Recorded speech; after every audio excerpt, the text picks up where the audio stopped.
My report is divided up into a number of parts, and the first thing, of course, is, the update on Mumia's health, the crisis that began on March 30th, as we all know, when he went into a diabetic coma after suffering from this disease for, we don't know how long. But because of the conditions in prison and, of course, the poor diet, we know that's one of the, two of the main reasons why he developed this disease. And I was able to talk very briefly today with Ramona and Pam Africa, and they both said the same thing, that basically Mumia is not out of danger. The prison claims that they're feeding him more vegetables and fruits, but unless he has the visitations, we really don't know what's going on. We really can't confirm that. And what I would like to do now is read an action alert that, or parts of it, that Noel Hanrahan from Prison Radio, who, by the way, it was pretty extraordinary. Just last week, Mumia called while he's in this crisis, wanting to do an audio recording about the murder of Walter Scott. And she was really taken aback, and he said, well, I got to do this. No matter how I feel, I have to do it. I mean, that's the kind of revolutionary, Mumia is, very determined. So anyway, we hope to get a transcript of the of the audio recording, but you can hear it up on prisonradio.org. So anyway, I just want to read quickly some of these excerpts. It says, "We are keeping our eyes on Mumia. Your support has enabled his family to see him." And on August 9th, and you can read excerpts in this week's Workers' World on the visit that Mumia had with his spouse, Wadia Jamal. And anyway, she expressed her her concern that he still hasn't had the appropriate care and diagnosis, and in fact has been returned to the environment that allowed his chronic but treatable conditions to nearly kill him. And so the demands are still the same, which are that Mumia's chosen private physician has immediate regular phone access to Mumia in the infirmary. Phone access is limited in the infirmary, and Mumia and his physician need to be in conversation throughout each week, that his doctor be allowed to communicate freely and regularly with the prison infirmary physicians who are currently overseeing Mumia's care. And I just want to point out that Comrade Toni Ehrenstein, who is this is her work in terms of treating diabetic patients. She was able to be on a phone call a few weeks ago with a really big phone call with organized by the Bring Mumia Home campaign, and Mumia got word of it and wants to be in touch with Toni about his situation, because she is such an expert in it. So we're trying to work that out, and she's going to be writing up a report to send to him. So so that's really great. Hopefully, we're hoping that maybe she'll even get a chance to go and see him, but that's going to take a whole struggle. That the Pennsylvania Department of Corrections allow Mumia's doctors to schedule an immediate independent medical examination in an examination room with a table and medical instruments. That the Pennsylvania Department of Correction develop a diagnostic and treatment plan adequate to understand any underlying conditions that have contributed to his current ongoing crisis, and that consultation with appropriate specialists be arranged in a timely fashion and be used to assist in this effort. So the mobilization of calls is going forward, and we'll be sending out another national email in the coming days where people still should call Tom Wolf, who's the Pennsylvania governor, John Wetzel, who is the Pennsylvania Department of Corrections superintendent, and John Korestis, who's the superintendent of where Mumia is housed now, which is SCI Mahanoy. Mumia's lawyers in touch with him, his attorney, Brett Grote of the Abolitionist Law Center, discussed the ongoing efforts to pursue immediate diagnosis and adequate treatment for his medical conditions, and also looking into some legal recourses, too, in terms around his medical condition. Suzanne Ross, who is with the International Concerned Family and Friends of Mumia Abu-Jamal, was able to visit him, and he was in a wheelchair in the visiting room, and only for an hour to preserve his strength. She said that while he remained very sick, that his mind was sharp and focused.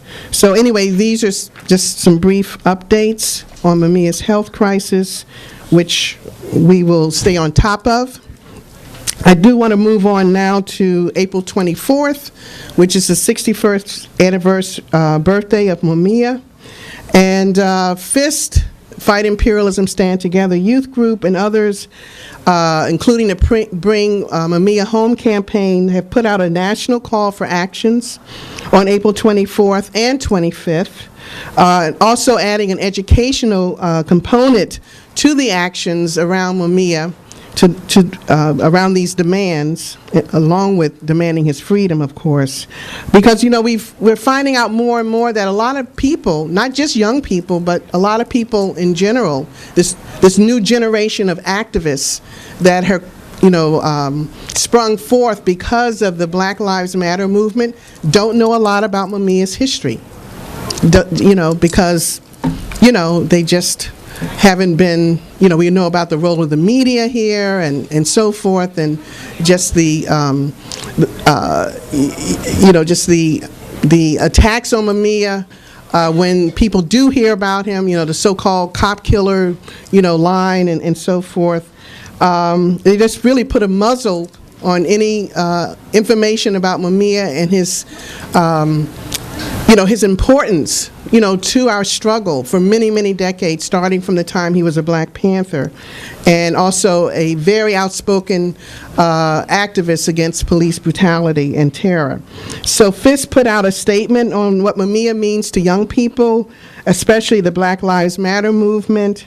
PVN is going to be pulling together some videos, some short videos that we can show around the country for those who are, can organize some indoor events around Mumia, to show where he stands politically and how the movement, the mass movement here and around the world, has kept him alive for the last 3 decades or more because of the struggle.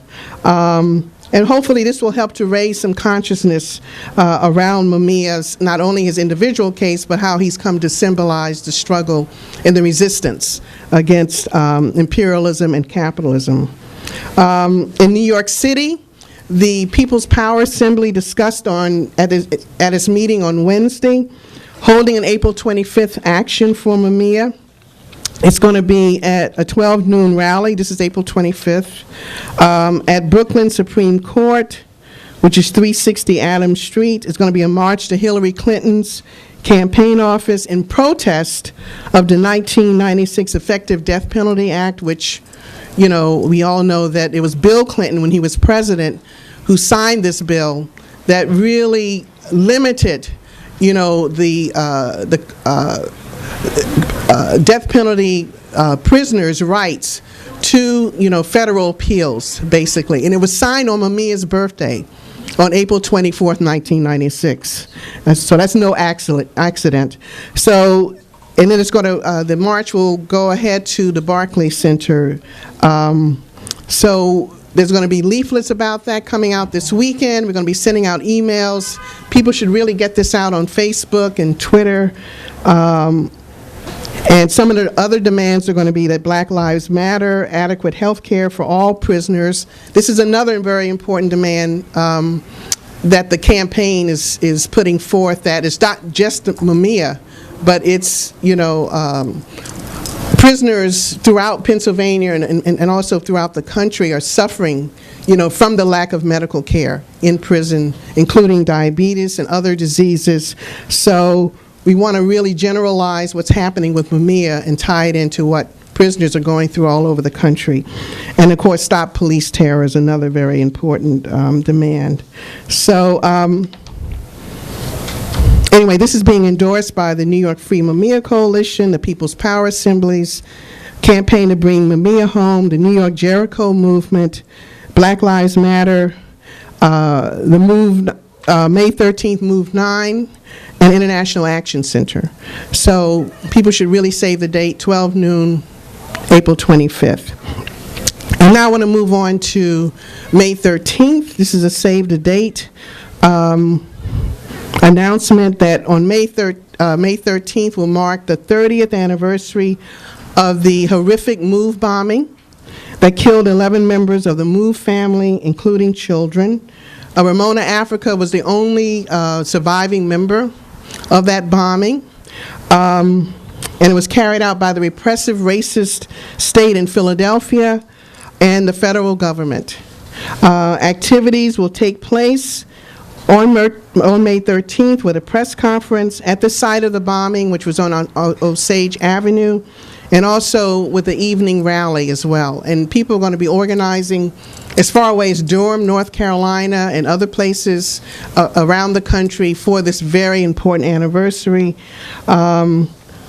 You know, we're involved with the program and the organizing, and we're going to have leaflets both in color and black and white to get out. LaLanne designed a beautiful leaflet for the event, and we'll be getting out emails and so forth. So people should really just get it out everywhere on social media especially, but also getting out the leaflet at different political events. But the word is really spreading about this event. The transportation, we're going to be organizing transportation out of the Solidarity Center for May 13th, which is a Wednesday. The tickets are $20 round trip. And if you can't attend, because it is a Wednesday, you can help subsidize a seat or more for someone who can't go, or who wants to go but doesn't have the funds. Sahai and Johnny are selling the tickets. And also T-shirts are in the back to help fundraise for the event. And you can also see Johnny about those T-shirts tonight. So there'll be other announcements at upcoming meetings about this. And then lastly, which was really an introduction to the video, or one of the videos, I think everybody's heard about the struggle in Essex County, New Jersey, of this wonderful third grade teacher, Marilyn Zuniga. She's with the Orange, she teaches third grade in one of the Orange County schools, and she was suspended for asking her third grade students to write get well messages and cards to Mumia. These cards were able to be brought to Mumia, where he was able to read them. And very important, and they suspended her for doing this, you know, saying, well, how dare she, you know, ask her students to write to a so-called cop killer, you know, just outrageous. And she had been suspended, and they were threatening to fire her. And an important victory was won earlier this week when about 100 supporters, led by the People's Organization for Progress, which is based in Newark, and others went to the Orange, New Jersey school board meeting to demand that they not fire her and that they reinstate her to her job. And the board wanted to fire her, but because there were 100 people in the audience supporting her, they suspended that. They say, well, we'll put that on hold until the next school board meeting, and we all know what that means. But the fact that they couldn't fire her right out was really an important victory. And so now an email campaign has been organized by Prison Radio to demand that Ronald Lee, the superintendent of schools in Orange, reinstate her. And we'll put out that information too. When we put out the information about Mumia, we'll put everything into that email. So we want to show the 4-minute video that came out of the meeting at the board. The first shot you're going to see is Larry Ham, who is the leader of the People's Organization for Progress, and they've just done incredible organizing around police brutality and against gentrification in support of Mumia, and they're all there in their yellow T-shirts, and you'll see the support for her, and even though you'll hear her speak as well, and just by her words, you'll see that, you know, even though she doesn't, I don't think she really understands the full magnitude of what she's done, you know, what her actions have meant, as you'll hear. But the fact is that the movement understands it. That's the main thing. The movement understands the significance of her taking this heroic stand, and is really a boost to the struggle to free Mumia. You know, and it helped to broaden support and understanding and knowledge about who Mumia is, because it broke out into the bourgeois press, which is very, very important. So it really shows that actions do speak louder than words. And again, we really want to salute her and do everything we can to to get her reinstated once and for all. And so anyway, we want to show that video. So I'll just end by saying, free Mumia, free all political prisoners, on to bill for April 24th.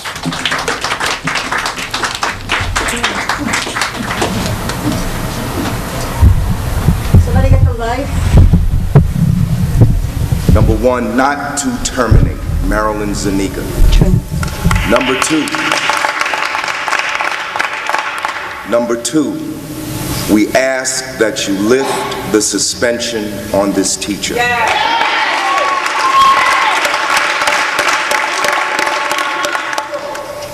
Number three,